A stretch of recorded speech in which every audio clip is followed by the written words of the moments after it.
Ça va bien les amis? Là vous avez compris, c'est le building d'Havas, on s'occupe que de Havas Paris.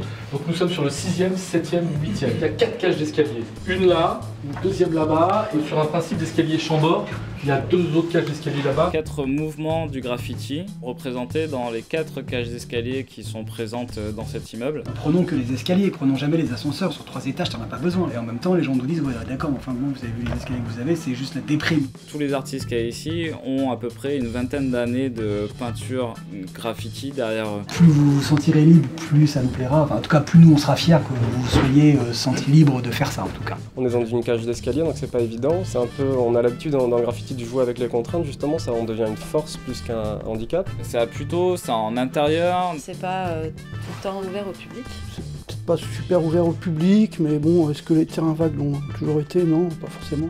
Une cage d'escalier, généralement, c'est vraiment la sortie de secours. Ça va forcer les gens sur 3 étages à se déplacer. Il y a quoi, 300 bombes au départ et après on en a repris. Ouais. On va avoir 400 bombes. Hein.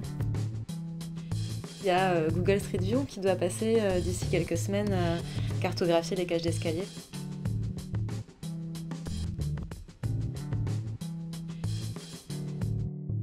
C'est un beau projet, ça va déboucher sur un beau panel des capacités qu'il y a aujourd'hui dans le street art ou le graffiti. L'agence pour avancer, il faut qu'elle soit en mouvement permanent. Et ces escaliers, ils ont remis une forme d'énergie à un endroit où il n'y en avait absolument pas. On doit être soucieux de chaque petit détail pour faire en sorte que le collectif soit bien. Et ça en fait partie.